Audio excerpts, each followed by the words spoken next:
बिस्मिल्लाहिर्रहमानिर्रहीम। अस्सलाम वालेकुम स्टूडेंट्स। चैप्टर नंबर 8 एनर्जी, और आज हम हैं पेज नंबर 76 पे। जो टॉपिक आज हम करेंगे वो एनर्जी रिसोर्सेज के बारे में है। Most of the world thermal energy comes from the burning fossil fuels के, यानी हमारी दुनिया के अंदर जो ज़्यादातर एनर्जी है वो थर्मल यानी हरारत के ज़रिए आती है। हरारत के ज़रिए आती है यानी गर्माइश, गर्म करने के ज़रिए आती है। बाई बर्निंग फॉसल फ्यूल्स, जो फॉसल फ्यूल्स होते हैं उनके जलाने से। The chemical energy in a fossil fuels is converted to the thermal energy, कि ये जो chemical energy इन fossil fuels के अंदर होती है ये convert होती है thermal energy में with the chemical reaction is called combustion, यानी जो आग लगने का अमल होता है, जो बर्न होने का अमल होता है उसे हम combustion कहते हैं। कि ये जो thermal energy है इस chemical energy में यानी इन fossil fuels के अंदर जब combustion होती है तो वो पैदा होता है। अब हमें पेज नंबर 77 पे कॉमन फॉसल फ्यूल्स जो हैं उनकी तफसील दी गई है। नंबर 1 वुड एंड चारकोल है। Still use in countries for heating and cooking, के लकड़ियों को और चारकोल को बहुत से ममालिक में गर्म करने के लिए और खाना बनाने के लिए, आग के तौर पर भी और खाना बनाने के तौर पर भी यूज किया जाता है। कोल एंड कोक, ये भी एक फॉसल फ्यूल की एक मिसाल है कि घरों के अंदर पावर स्टेशंस के अंदर और घरों के अंदर इसे इस्तेमाल किया जाता है। नेचुरल गैस, जो सुई गैस भी हम जिसे कहते हैं, use in Holmes, factories and power stations, ये भी फॉसल फ्यूल के तौर पर ली जाती है। लिक्विफाइड पेट्रोलियम गैस यानी एलपीजी, जो सिलेंडर्स के अंदर, या बॉटल गैस भी जिसे हम कहते हैं, सिलेंडर के अंदर जो अल्टरनेटिव नेचुरल गैस होती है को भी फॉसल फ्यूल के तौर पर इस्तेमाल किया जाता है। ऑयल प्रोडक्ट्स जो होती हैं, जो यूज्ड इन व्हीकल्स हैं, जैसे पेट्रोल है, डीजल है, एविएशन फ्यूल है, यानी ये हाई ऑक्टेन टाइप का एक फ्यूल होता है जिसे हवाई जहाज़ों के अंदर इस्तेमाल किया जाता है। इन पावर स्टेशंस के, मुख्तलिफ पावर स्टेशंस में इसे इस्तेमाल किया जाता है। The fossil fuel were formed over millions of year ago, के जो ये फॉसल फ्यूल्स हैं ये लाखों साल पहले इनकी शक्ल वजूद में आई है। From the remains of dead organisms, जो ऐसे ऑर्गेनिज्म जो खत्म हो गए थे उनकी वजह से। एंड आर नॉन रिन्यूएबल, और इनको दोबारा से जनरेट नहीं किया जा सकता। ये जो फॉसल फ्यूल्स होते हैं ये नॉन रिन्यूएबल होते हैं। अगेन इस बात पे फोकस रखिएगा कि जो फॉसल फ्यूल्स होते हैं ये नॉन रिन्यूएबल होते हैं, इनको दोबारा से पैदा या बनाया नहीं जा सकता। We are using them up to the alarming rate, और हम इनको बहुत ही ज्यादा शरह से इस्तेमाल कर रहे हैं। Fossil fuel will not last for ever, के ये हमेशा रहने वाले नहीं है, ये सारी उम्र इनका वजूद नहीं रह सकता है। Once they are used up, और जब हम इनको एक दफा इस्तेमाल कर लेते हैं, they can not be replaced, इनको दोबारा से एनर्जी की शक्ल में या किसी और शक्ल में दोबारा से इस शक्ल में नहीं लेके आया जा सकता। The fact that we are running out the fossil fuels means, अच्छा ये हकीकत है कि हम जो फॉसल फ्यूल्स को खत्म कर रहे हैं, यानी इनका रनिंग आउट हो रहा है, यानी इनका ये खत्म हो रहे हैं, इसका मतलब ये हो गया कि we must plan for a future, हमें मुस्तकबिल के बारे में सोचना होगा, हमें मुस्तकबिल की प्लानिंग करना होगी। There are 3 things that can be done, कि ये वो 3 चीजें हैं जिनको हम कर सकते हैं, जो हमें करनी चाहिए हैं, कि ये जो फॉसल फ्यूल्स हैं इनका इस्तेमाल हम कम करके कौन से ऐसे तरीके हैं जिनसे हम अपने एटमॉस्फेयर को, इस एनर्जी के रिसोर्सेज को सेव कर सकते हैं। Number 1, make the best possible use, कि हमें सबसे अच्छा इस्तेमाल आना चाहिए एनर्जी का। We get from the fossil fuels now, कि जो हम फॉसल फ्यूल से एनर्जी लेते हैं उस एनर्जी का हमें बड़ा अच्छे से इस्तेमाल आना चाहिए। अच्छे से इस्तेमाल से क्या मतलब है?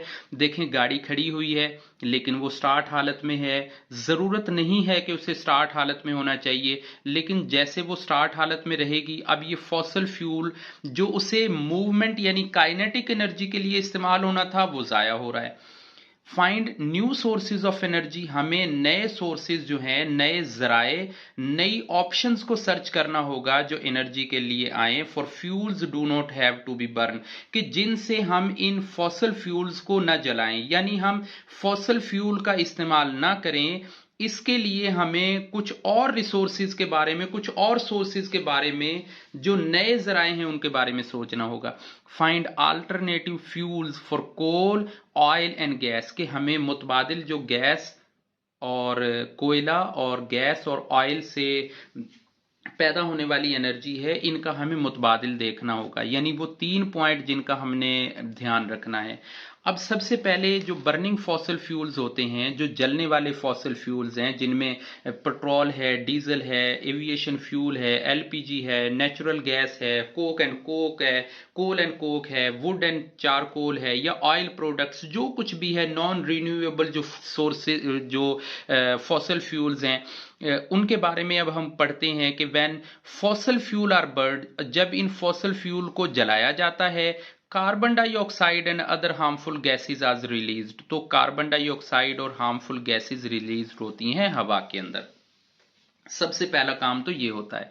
The earth is surrounded by air, और जो हमारी सरजमीन है, जो हमारा प्लेनेट अर्थ है, वो हवा से घिरा हुआ है, वो उसके चारों तरफ हवा है। Which is act like a layer of insolation, जो कि हमारे ये जो कार्बन डाइऑक्साइड है, ये हमारे जमीन के दाएं बाएं एक इंसोलेशन के तौर पे कवर हो जाती है, कीप हीट इन, जिसके अंदर गर्मी रहती है। अब एक हिसाब से ये बात तो ठीक है कि कार्बन डाइऑक्साइड गैस हमारे लिए एक ग्रीन हाउस इफेक्ट क्रिएट करती है, लेकिन अब रीजन क्या है कि carbon dioxide is very good to keeping heat in, के ये हमारे लिए अच्छी बात तो है कि हमारे इस प्लेनेट को वो हीट अप रखती है, गर्म रखती है, एनर्जाइज रखती है। This is the way it is called the green house gas, और यही वजह है कि हम CO2 को ग्रीन हाउस गैस भी कहते हैं। It has been very useful to making the earth warm enough to the human life, कि ये हमारी इंसानी जिंदगी के लिए बहुत अच्छी बात है कि हमारा जो प्लेनेट अर्थ है उसे गर्म रखती है। However the amount of carbon dioxide gas, लेकिन अब मसला यहां पे पैदा होता है कि जो कार्बन डाइऑक्साइड गैस हवा के अंदर जब इंक्रीज होएगी, जब इसकी शरह बढ़ेगी, जब हम बहुत ज्यादा फॉसल फ्यूल्स को इस्तेमाल करेंगे, इन रिटर्न तो इसका नतीजा ये होगा the increase of the green house effect, के ये जो ग्रीन हाउस इफेक्ट होगा इसकी शरह बढ़ जाएगी, ये ज्यादा एनर्जी और ज्यादा हीट जनरेट करेगा, and causing the temperature of earth to rise, और इसकी वजह से हमारे जो जमीन का जो टेम्परेचर है वो बढ़ जाएगा। This is referred to as a global warming, और इसे हम कहेंगे ग्लोबल वार्मिंग। और देखें कितने ही अच्छे अंदाज में हमें एक टॉपिक के अंदर ग्रीन हाउस गैस का भी, फॉसल फ्यूल की बर्निंग के इफेक्ट भी, ग्रीन हाउस इफेक्ट और ग्लोबल वार्मिंग का भी पता चल गया। इन द लास्ट 100 ईयर्स, और जो पिछले 100 साल हैं, the temperature of the earth, जो हमारी जमीन के सरफेस का जो टेम्परेचर है वो 1 डिग्री बढ़ गया है। This is not to seem very much, ये देखने में तो कुछ नहीं लगता ना, ये तो 1 डिग्री है, हम सोचते हैं कि ये कोई बात नहीं है, but continued temperature rise like this will cause, और अगर यही तरतीब से ये बढ़ता रहा तो फिर तो मसला खराब है। क्या होगा फिर, रीजन क्या आएंगी, फिर इसके इफेक्ट क्या होंगे? आइस कैप टू मेल्ट, यानी जो आइसबर्ग्स हैं, जो ग्लेशियर्स हैं, वो पिघलना शुरू हो जाएंगे। जब वहां से पानी ज्यादा आएगा तो सी लेवल टू राइज, के समुद्र के अंदर पानी का लेवल बढ़ जाएगा। फिर क्या होगा कि वेदर पैटर्न चेंज हो जाएगा। वेदर पैटर्न क्या होता है? वेदर पैटर्न भाई ये होता है कि जैसे हमारे इधर समर है, उसके बाद एक तरतीब से मौसम आएगा, फिर विंटर, फिर एक तरतीब से मौसम आएगा। तो ये पैटर्न होता है कि कैसे इलाकों में बारिशें होनी है, कैसे इलाकों में सर्दी और गर्मी आनी है। अब ये पैटर्न चेंज हो जाएगा।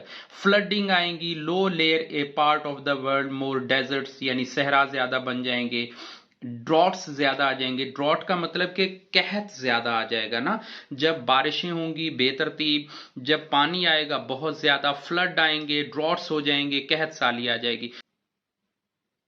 in spread of the disease carrying insect like mosquito and the live worm areas, के जो गर्म इलाके होते हैं ना, जो हॉट एरियाज होते हैं, वहाँ पे ये मॉस्किट और मच्छर वगैरह और ये बीमारियाँ ये बहुत ज़्यादा पैदा हो रही होती हैं।